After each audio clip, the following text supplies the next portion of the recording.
Hello everyone, welcome to Techflow Academy.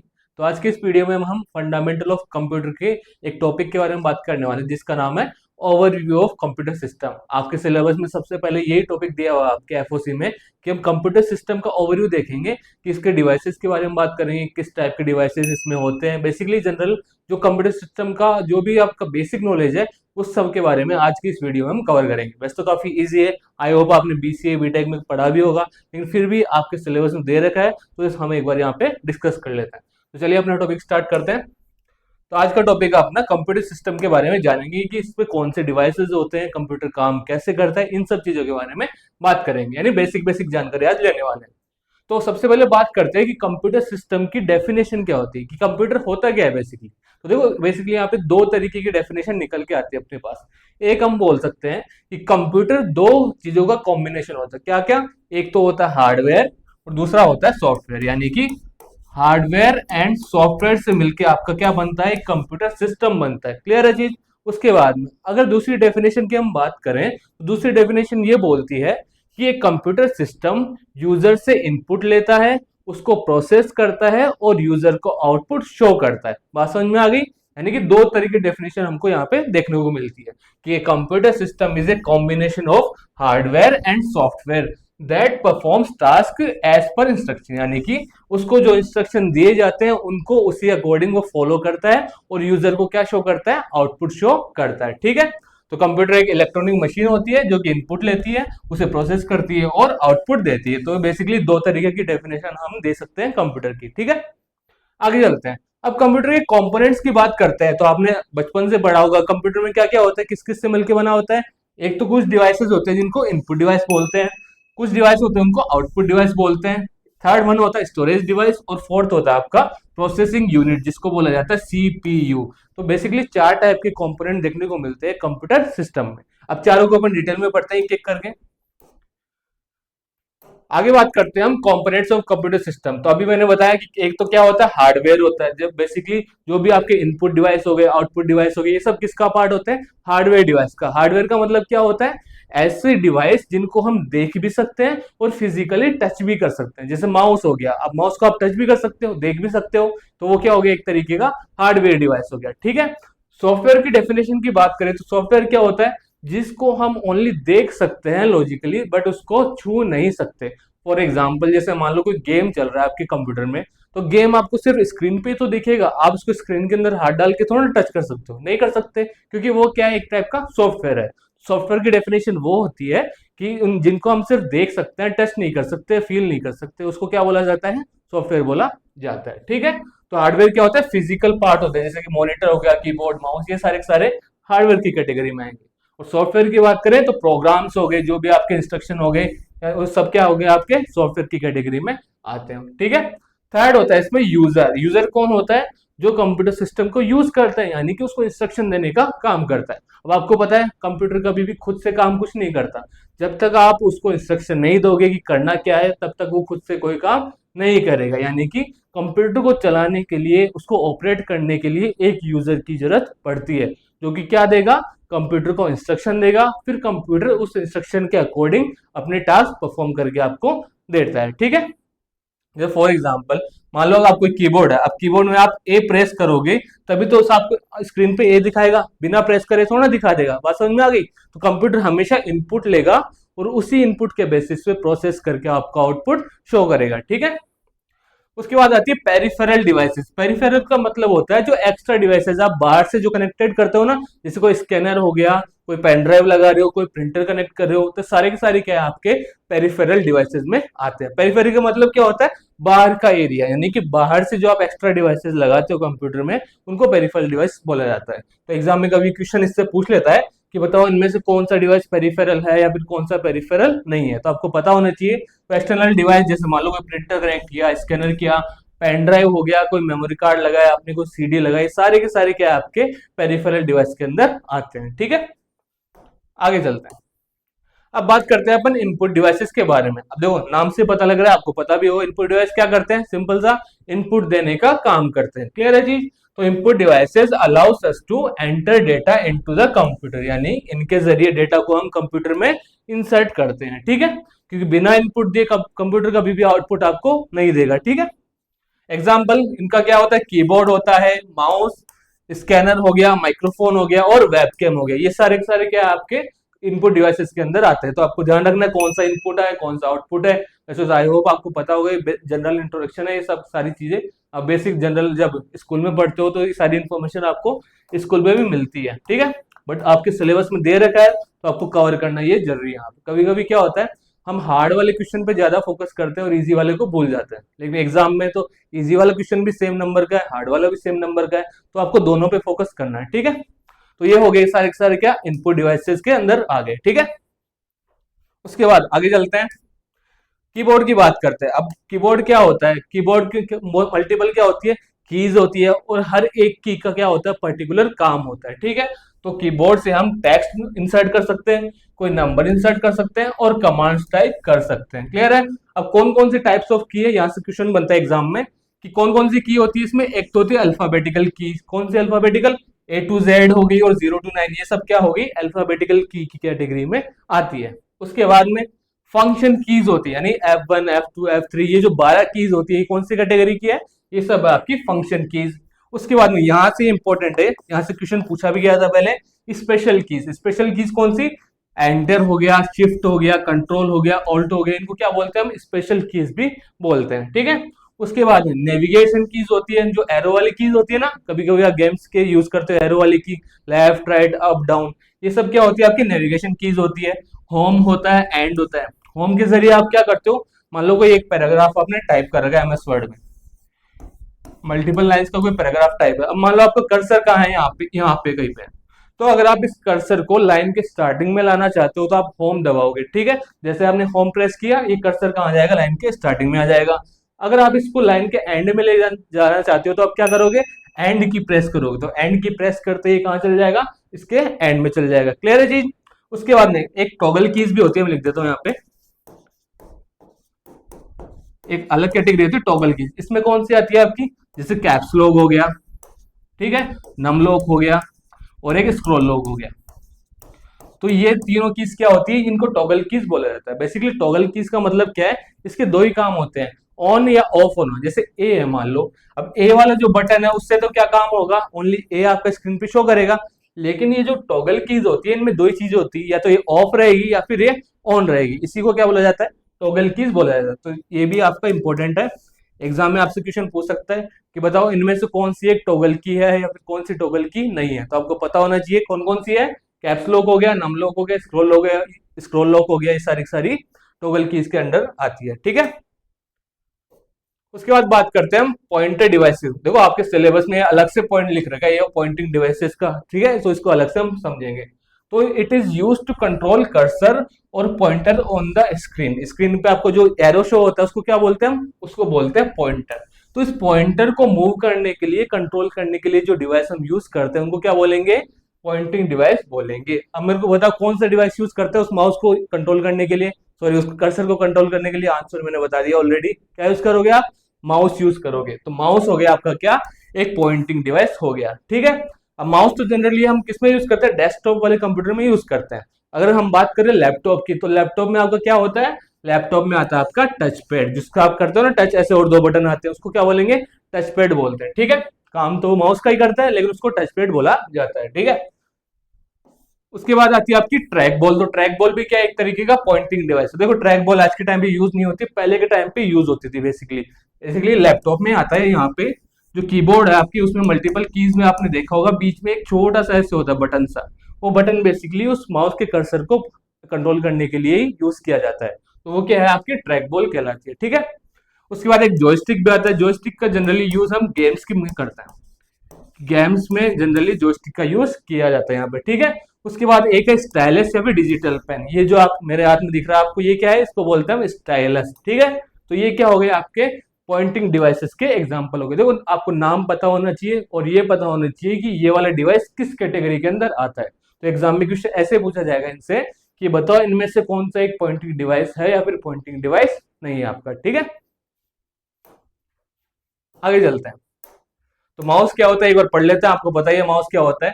तो mouse से हम आइकन्स को सेलेक्ट कर सकते हैं, ड्रैग कर सकते हैं और ड्रॉप कर सकते हैं और स्क्रॉलिंग कर सकते हैं। स्क्रॉलिंग का मतलब क्या होता है, किसी पेज को अप डाउन करते हैं ना, बीच में जो बटन आता है मिडिल वाला व्हील बटन जिसको बोलते हैं, उसके जरिए हम क्या करते हैं, यहाँ पे स्क्रॉलिंग करते हैं। ठीक है, तो बटन कौन कौन से होते हैं इसमें, एक लेफ्ट क्लिक का बटन होता है, एक राइट क्लिक का बटन होता है और बीच में जो होता है वो क्या होता है, स्क्रॉल व्हील होता है। देखो आजकल गेमिंग माउस भी आते हैं, उसमें हमारे 5-6 टाइप के अलग अलग बटन होते हैं, लेकिन जनरल माउस की हम यहाँ पे बात कर रहे हैं। कोई भी एक माउस उठा लो, उसमें ये 3 बटन तो हमेशा देखने को मिलेंगे ही मिलेंगे। कौन कौन से, लेफ्ट क्लिक होगा, राइट क्लिक होगा और ये बीच में आपका स्क्रॉल व्हील होता है। ठीक है, अब बात करते हैं माउस के टाइप्स की। तो माउस बेसिकली 3 टाइप के होते हैं। कौन कौन सा, एक तो मैकेनिकल माउस होता है, ऑप्टिकल माउस होता है और एक वायरलेस माउस आपका होता है। तो मैकेनिकल माउस कौन सा होता है, आज के टाइम पे आपने पता नहीं देखा कि नहीं देखा, वैसे तो आई होप आप सब 90s किड होंगे। 90s के टाइम में आप देखा होगा, बचपन में माउस होता था, उसके नीचे क्या होती थी, बॉल होती थी। आजकल जो माउस देखते हैं उसके नीचे तो लाइट होती है, बेसिकली सेंसर आता है। उससे पहले जो माउस चलते थे 1997 2000 के टाइम पे, तो उनमें क्या होता है, नीचे सेंसर नहीं होता था, क्या होती थी, एक बॉल होती थी। वो बॉल ही क्या करती थी, उस माउस के उसको कंट्रोल करने का काम करती थी, बेसिकली उसका जो पोजीशन है उसको सेंस करने का काम करता था इस बॉल के जरिए। तो वो कौन सी कैटेगरी में आता था, वो एक मैकेनिकल माउस की कैटेगरी में आता था। ठीक है, उसके बाद आप क्या है, कौन से ऑप्टिकल माउस जो आज के प्रेजेंट टाइम में चल रहे हैं ना, नीचे जो लाइट जलती है रेड रेड कलर की, वहां पे एक सेंसर लगा होता है, ऑप्टिकल सेंसर, उसके जरिए हम इसको पॉइंटिंग डिवाइस को कंट्रोल करते हैं। तो वो ऑप्टिकल माउस की कैटेगरी में आ गया। उसके बाद वायरलेस माउस तो आपको पता ही है, देखो 2 टाइप के हो गए, एक तो वायर्ड माउस, वायरलेस क्या होता है, जिसमें तार से कनेक्टेड होता है, वो तो क्या हो गया, वायर्ड माउस हो गया। और जिसमें किसी ब्लूटूथ डिवाइस के जरिए बिना तार के कनेक्ट हो गया, वो क्या हो गया, वायरलेस माउस हो गया आपका। ठीक है, तो ये कुछ कैटेगरी है माउस की आपकी। उसके बाद बात करते हैं हम स्कैनर की। अब स्कैनर आपको ऑलरेडी पता है, स्कैनर के जरिए हम क्या करते हैं, डेटा को इनपुट करने का काम करते हैं किसी भी कंप्यूटर डिवाइस में। तो स्कैनर एक इनपुट डिवाइस होता है जो कि इमेजेस आप स्कैन कर सकते हो या फिर डॉक्यूमेंट्स को डिजिटल फॉर्मेट में चेंज कर सकते हो। बेसिकली जब फोटोकॉपी करते हैं ना, तो फोटोकॉपी करने के लिए आप ऊपर रखते हो उसके, तो वो स्कैन होती है, वो किसके जरिए होती है, स्कैनर के जरिए होती है आपकी। ठीक है, तो स्कैनर की टाइप्स आपसे पूछ सकते थे, वो स्कैनर का आपका अलग से पॉइंट दे देगा सिलेबस में, इसलिए इसको अलग से एक पॉइंट में हम समझते हैं। तो स्कैनर की टाइप की बात करते हैं, तो एक फ्लैट बेड स्कैनर होता है सबसे पहले। फ्लैट बेड स्कैनर कौन सा होता है, आपकी जो फोटोकॉपी में यूज करते हैं ना आप फोटोकॉपी करने के लिए, वो कौन सा है, फ्लैट बेड स्कैनर आता है। तो बुक्स या फिर डॉक्यूमेंट्स को स्कैन करने के लिए हम फोटो ये फ्लैट बेड स्कैनर का यूज करते हैं आपके। ठीक है, देखो फ्लैट बेड क्यों बोल रहे हैं, नाम से पता लग रहा है, एकदम फ्लैट का मतलब क्या होता है, एकदम सपाट। तो वो एकदम सपाट ही तो होता है, एकदम प्लेन सरफेस होती है, इसीलिए उसको क्या बोला जाता है, फ्लैट बेड स्कैनर बोला जाता है। तो एग्जाम में क्वेश्चन कैसे पूछेगा इससे, कि बताओ बुक्स और डॉक्यूमेंट्स को स्कैन करने के लिए हम कौन से स्कैनर का यूज करते हैं। तो आपको पता होना चाहिए नाम क्या है उसका, फ्लैट बेड स्कैनर। ठीक है, फिर बात करते हैं हम हैंड हेल्ड स्कैनर। देखो वर्ड का मतलब समझो, नाम अपने आप समझ में आ जाएगा। हैंड का मतलब हाथ, हेल्ड का मतलब पकड़ा हुआ, यानी कि ऐसा स्कैनर जिसको हम हाथ से पकड़ के यूज करते हैं। अब ये कौन सा स्कैनर है, आपने डीमार्ट वगैरह गए होंगे तो देखा होगा, बारकोड स्कैन करते हैं वो लोग हाथ से डिवाइस पकड़ के, तो वो कौन सा स्कैनर हो गया आपका, हैंड हेल्ड स्कैनर की कैटेगरी में आ गया। तो बारकोड स्कैन करने के लिए हम हैंड हेल्ड स्कैनर का यूज करते हैं आपका। ठीक है, उसके बाद में आता है थर्ड नंबर पे ड्रम स्कैनर। तो ये क्या करता है, ये हाई रेजोल्यूशन स्कैन करने के लिए यूज होता है। कोई बड़े बड़े ग्राफिक्स वगैरह को अगर आपको एचडी क्वालिटी में, बहुत ज्यादा हाई क्वालिटी में स्कैन करना है, तो आप किसका यूज करोगे, ड्रम स्कैनर का यूज करोगे बेसिकली। ठीक है, तो 3 टाइप के मेन होते हैं स्कैनर आपके। फिर बात करते हैं, यहां तक बात होगी हमारी इनपुट डिवाइस की। अब चलते हैं आउटपुट डिवाइस पे। तो नाम से पता लग रहा है आउटपुट डिवाइस क्या करता है, यूजर ने जो इनपुट दिया उसके बेसिस पे प्रोसेसिंग हुई कंप्यूटर के द्वारा, और वो प्रोसेस करके यूजर को क्या शो करेंगे, हम आउटपुट शो करेंगे। तो वो आउटपुट जिसके जरिए शो किया जाता है वो क्या हो गए, आउटपुट डिवाइस हो गए आपके। तो आउटपुट डिवाइस वो होंगी जो कंप्यूटर से प्राप्त प्रोसेस डेटा को यूजर को दिखाती है। ठीक है जी, देखो आउटपुट कभी भी इनपुट के, आउटपुट कब कब आएगा, जब आपका इनपुट किया हुआ डेटा प्रोसेस हो जाएगा, उसी के बाद क्या आएगा, आउटपुट आएगा। यानी कि पहली स्टेप क्या होगी, डेटा को इनपुट करना, इनपुट करने के बाद क्या होगा, डेटा प्रोसेस किया जाएगा, प्रोसेस करने के बाद क्या आएगा, आपका आउटपुट शो होता है। तो एग्जाम में क्वेश्चन कभी कभी ऐसे भी पूछ सकता है कि बताओ आउटपुट स्टेज से पहले कौन सी स्टेज आती है। तो कौन सी स्टेज आती है आपकी, प्रोसेस वाली स्टेज आती है। ठीक है, कैसे भी पूछ सकता है एग्जाम में क्वेश्चन आपका घुमा फिरा के, लेकिन अगर आपको कॉन्सेप्ट पता है तो आप इजीली वहां पे क्वेश्चन का आंसर दे सकते हो। तो बात करते हैं एग्जाम्पल की, आउटपुट डिवाइस के एग्जाम्पल कौन कौन से हैं। मॉनिटर होता है, प्रिंटर होता है, स्पीकर होता है और प्रोजेक्टर आपका होता है। ठीक है, उसके बाद मैं आपसे एक क्वेश्चन पूछता हूँ कि बताओ जो टच स्क्रीन होती है वो इनपुट डिवाइस होती है या फिर आउटपुट डिवाइस होती है? टच स्क्रीन जो है, जैसे ये वाला बोर्ड है, ये टच बोर्ड है, तो ये इनपुट की कैटेगरी में आएगा या फिर आउटपुट की कैटेगरी में आएगा? तो मैं आपको आंसर भी अब बता ही देता हूँ क्योंकि मैंने क्वेश्चन पूछा है। तो जो टच स्क्रीन आपकी होती है वो इनपुट भी होती है और आउटपुट भी होती है। क्यों? क्योंकि जब आप इसको टच करते हो तब आप क्या दे रहे हो, इसको इंस्ट्रक्शन इनसाइड दे रहे हो, यानी इसको इनपुट दे रहे हो। और टच करने के बाद जो भी आपको शो करवाना है वो भी सेम टाइप पे आपको शो कर रही है, यानी कि ये इनपुट की कैटेगरी में भी आएगी और आउटपुट की कैटेगरी में भी आती है। ये चीज आपको ध्यान रखनी है। अब बात करते हैं मॉनिटर की। तो मॉनिटर ये बेसिकली विजुअल आउटपुट के लिए यूज किया जाता है। इसको हम क्या बोलते हैं, वीडियो भी बोलते हैं, लिखा हुआ है यहाँ पे कि मॉनिटर एक विजुअल डिस्प्ले यूनिट होती है, शॉर्ट में क्या बोलते हैं, वीडियो इसको बोला जाता है। स्क्रीन पर क्या शो करता है, कोई भी टेक्स्ट शो कर सकता है, कोई इमेज, कोई वीडियो शो करने के लिए इसका यूज किया जाता है। ठीक है, अब बात करते हैं टाइप्स की, मॉनिटर के कौन कौन से टाइप होते हैं। तो सबसे पहला टाइप है इसमें CRT मॉनिटर। CRT मॉनिटर कौन से, जो पुराने टाइम में देखे होंगे आपने, बड़े बड़े डब्बे होते थे ऐसे वाला, उसके पीछे ऐसे बड़ी सी लगी होती थी, वो क्या कौन से थे आपके, CRT मॉनिटर होते थे। CRT की फुल फॉर्म भी आपको ध्यान रखना जरूरी है। CRT की फुल फॉर्म होती है कैथोड रे ट्यूब। बेसिकली इसमें होता क्या था, ये जो पीछे बड़ा सा लगा होता था ना, इनमें इनमें क्या होता था, कैथोड रे, यानी बेसिकली इलेक्ट्रॉन्स क्या होते थे, स्क्रीन पे जाके टकराते थे, जिसके जरिए क्या होता था, आपको स्क्रीन पे आउटपुट शो होता था। तो कैथोड रे ट्यूब इसको बोला जाता है, फुल फॉर्म। उसके बाद LCD मॉनिटर आ गए, यानी कि इसके पीछे वाला पार्ट क्या हो गया, हट गया एकदम, और आपके LCD स्क्रीन शो होने लग गई। तो LCD की फुल फॉर्म आपको ध्यान रखनी है, लिक्विड क्रिस्टल डिस्प्ले। एग्जाम में कभी फुल फॉर्म भी आपसे पूछ लेता है। LCD फुल फॉर्म होगी लिक्विड क्रिस्टल डिस्प्ले। ठीक है, अब LCD के बाद में कौन से आए नए वाले, LED मॉनिटर। आज के टाइम में, प्रेजेंट टाइम पे आपके LED मॉनिटर ही चल रहे हैं। बेसिकली दिखते तो कैसे हैं, LCD के जैसे दिखते दिखने में, तो यानी कि एकदम स्लिम होते हैं, लेकिन डिफरेंस क्या होता है, LCD में आपका बेसिकली लिक्विड होता है, जिसकी वजह से यहाँ पे क्वालिटी थोड़ी सी कम आती है। तो LCD और LED में जो मेन डिफरेंस होता है वो किसका होता है, क्वालिटी का होता है, यानी कि LED में ज्यादा HD क्वालिटी में आपकी पिक्चर शो होती है। अब LED की फुल फॉर्म की बात करें तो light emitting diode, light emitting diode इसको बोला जाता है बेसिकली। ठीक है, उसके बाद टच स्क्रीन मॉनिटर आपको ऑलरेडी पता ही है। तो टच स्क्रीन ध्यान रखना, आउटपुट में भी आता है और इनपुट में भी आता है आपका। ठीक है, तो ये बात होगी मॉनिटर की। अब बात करते हैं हम प्रिंटर के बारे में। प्रिंटर का मेन काम आपको पता ही है क्या होता है, प्रिंट करके देना बेसिकली। तो प्रिंटर दो टाइप के होते हैं आपके, कौन कौन से, इम्पैक्ट प्रिंटर होता है और एक नॉन इम्पैक्ट प्रिंटर होता है। सबसे पहले बात करते हैं इम्पैक्ट प्रिंटर की। अब देखो, इम्पैक्ट का मतलब क्या होता है, इम्पैक्ट का बेसिक मतलब है यहाँ पे कि जो इम्पैक्ट प्रिंटर होंगे वो पेपर पे इम्पैक्ट करके, इम्पैक्ट मतलब पेपर को टच करके वहां पे प्रिंटिंग का काम करते हैं, यानी कि ये प्रिंटर पेपर पर मैकेनिकल प्रेशर डालकर कैरेक्टर्स प्रिंट करते हैं। बेसिकली जैसे आपने टाइपराइटर देखा होगा, पहले टाइपराइटर पहले के जमाने में चलता था, उसमें क्या होता था, उसमें हम जो भी की दबाते थे उस की वाला कैरेक्टर वहां पे प्रिंट होता था। कैसे, वो की जाके क्या करती थी, उस पेपर पे जाके टच करती थी, उसके बाद में वो प्रिंट होता था वहां पे। यानी कि इम्पैक्ट प्रिंटर में पेपर पे जोर देके प्रिंटिंग का काम किया जाता है। ठीक है, जैसे टाइपराइटर हो गया आपका, ये सब एग्जांपल हो गए इसके। तो कार्बन कॉपी प्रिंटिंग में इसका यूज बेसिकली किया जाता है। अब इम्पैक्ट प्रिंटर के भी कुछ टाइप्स होते हैं आपके, कौन कौन से, पहला टाइप है इसका डॉट मैट्रिक्स प्रिंटर। देखो डॉट मैट्रिक्स प्रिंटर क्या होता है, इसमें क्या होता है, पिंस की मदद से इंक रिबन को हिट करके कैरेक्टर्स बनाता है। बेसिकली आपको ध्यान के रखना है, इसमें कुछ पिंस होती है जो कि इंक रिबन को हिट करके कैरेक्टर बनाती है, यानी कि इसमें प्रिंटिंग का काम किसके जरिए होता है, उन पिंस के जरिए किया जाता है।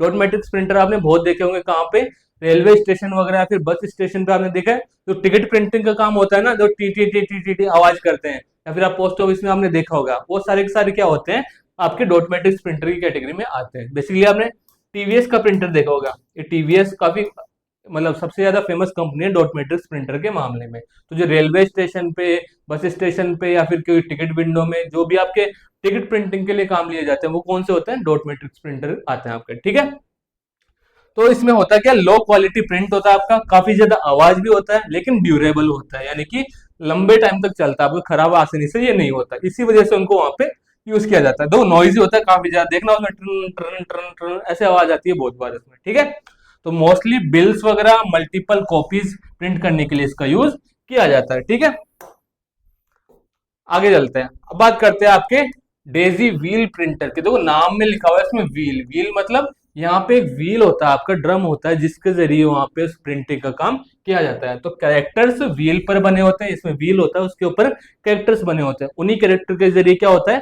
पेपर को टच करके प्रिंटिंग का काम किया जाता है, जो कि रोटेट होकर रिबन को हिट करता है। क्लियर है? इसमें क्या होता है, हाई क्वालिटी टेक्स्ट प्रिंट लेकिन स्लो स्पीड होती है। इसका फायदा तो क्या होता है, प्रिंटिंग तो हाई क्वालिटी की करेगा लेकिन इसमें जो स्पीड होगी इसकी प्रिंटिंग की वो काफी स्लो होती है। मोस्टली वर्ड प्रोसेसिंग टास्क में इसका यूज किया जाता था लेकिन अब रेयरली यूज होता है, यानी कि प्रेजेंट टाइम पे इसका यूज नहीं किया जाता। तो थर्ड बात करते हैं हम लाइन प्रिंटर के बारे में। तो पूरी एक नाम से पता लग रहा है, आप देखो लाइन प्रिंटर क्यों बोल रहे हैं, क्योंकि एक पूरी लाइन ये एक साथ प्रिंट करने का काम करता है। तो पूरी लाइन एक बार में ये प्रिंट करता है, इस वजह से इसको लाइन प्रिंटर बोला जाता है। फास्ट होता है लेकिन नॉइजी, यानी काफी ज्यादा आवाज करता है प्रिंटिंग के टाइम पे। लार्ज स्केल प्रिंटिंग के लिए इसका यूज किया जाता था और मेन फ्रेम में ये यूज होता था। ठीक है, पहले के टाइम पे चलते थे मेन फ्रेम कंप्यूटर, इनके उनमें इसका यूज किया जाता था लेकिन प्रेजेंट टाइम पे ये यूज नहीं किया जाता। तो अगर बात करें डॉट मैट्रिक्स प्रिंटर जो है वो इन तीनों में सबसे ज्यादा यूज किया जाता है प्रेजेंट के टाइम पे। ठीक है, तो ये तो बात करी हमने किसकी, इम्पैक्ट प्रिंटर की।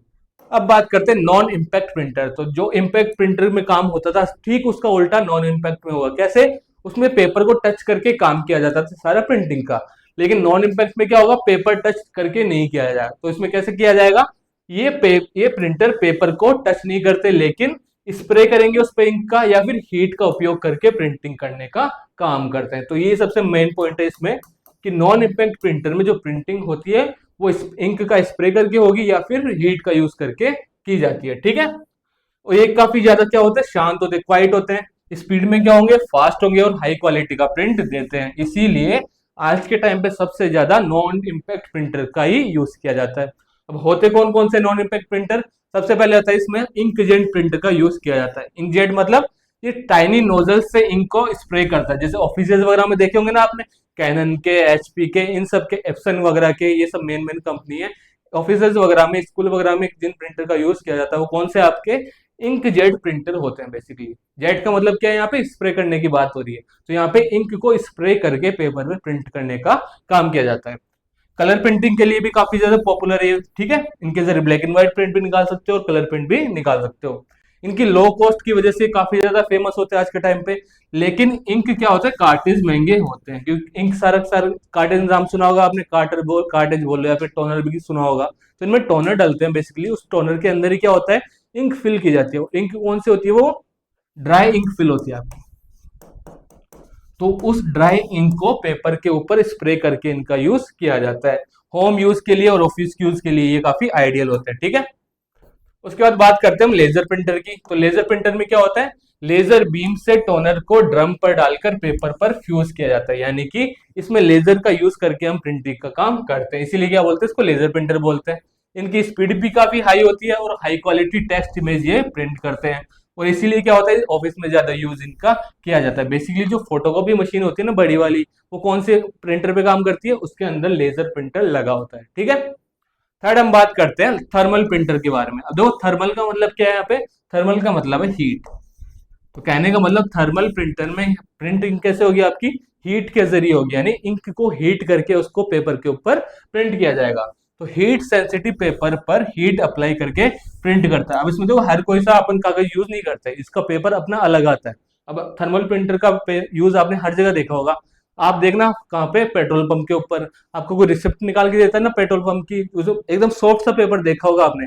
या फिर सबसे अच्छा एग्जांपल एटीएम मशीन में देखना आप, एटीएम मशीन में आपको जो रिसिप्ट निकाल के देता है एटीएम मशीन, वो कौन सा पेपर होता है, वो हीट सेंसिटिव पेपर होता है, एकदम सॉफ्ट सा होता है। उसके ऊपर जो प्रिंटिंग का यूज किया जाता है वो कौन सा होता है, वो थर्मल प्रिंटर के जरिए किया जाता है। या फिर जैसे आप मान लो, जैसे कहीं पे भी आप मान लो क्रेडिट कार्ड का यूज करते हो, कार्ड से पेमेंट करते हो, तो उस मशीन से जो प्रिंट निकल के आता है वो सारा का सारा किसके जरिए आता है, वो थर्मल प्रिंटर के जरिए निकल के आता है। ठीक है, तो थर्मल प्रिंटर में हीट के जरिए प्रिंटिंग का काम किया जाता है। अब इसके देखो नुकसान क्या होता है, आपने देखा होगा कि कुछ टाइम बाद वो जो इंक है ना हीट के जरिए हमने किया है, वो कुछ टाइम का 10-15 दिन बाद में एकदम गायब हो जाती है, उड़ जाती है। तो अगर आपको कोई ऐसा प्रिंट निकालना है जिसको आप लंबे टाइम तक सेव रखना चाहते हो, तो आप थर्मल प्रिंटर का यूज नहीं करोगे। क्यों? क्योंकि इसका जो प्रिंट होता है वो थोड़े टाइम बाद 15-20 दिन बाद में एकदम गायब हो जाता है, इंक जो होती है आपकी उड़ जाती है, गायब हो जाती है। ठीक है, तो मोस्टली बिल रिसिप्ट में और बारकोड लेबल्स में इसका इस्तेमाल किया जाता है। ये काफी शांत होता है और लो मेंटेनेंस की इसको जरूरत होती है। ठीक है, अब बात करते हैं एंड में स्पीकर और प्रोजेक्टर के बारे में। तो इस पर तो कुछ बात करने लायक आई थिंक है नहीं, आपको सबको पता है स्पीकर क्या होता है, प्रोजेक्टर क्या होता है, फिर भी एक बार देख लेते हैं। स्पीकर क्या होता है, कंप्यूटर में चलने वाली ऑडियो को सुनने के लिए हम स्पीकर का यूज करते हैं। कोई भी म्यूजिक सुनना, आपको वीडियो चलाना, अलर्ट के लिए, इन सब के लिए स्पीकर का यूज किया जाता है। और प्रोजेक्टर भी आपको सबको पता होगा, प्रोजेक्टर अगर कोई आप किसी स्क्रीन को बड़े पर्दे पे शो करना चाहते हो तो किसका यूज करते हो, प्रोजेक्टर का यूज करते हो। तो मॉनिटर की इमेज को बड़ी स्क्रीन पर शो करने के लिए इसका यूज किया जाता है। तो प्रेजेंटेशन दे सकते हो आप किसके, प्रोजेक्टर के जरिए। कोई मूवीज को देखने के लिए भी हम प्रोजेक्टर का यूज करते हैं। ठीक है, उसके बाद में खत्म, टाटा बाय बाय। तो ये थी हमारी class overview of computer system के बारे में। आई होप आपको सब चीजें क्लियर होगी। मिलते हैं नेक्स्ट क्लास में नेक्स्ट टॉपिक के साथ, तब तक के लिए थैंक यू सो मच।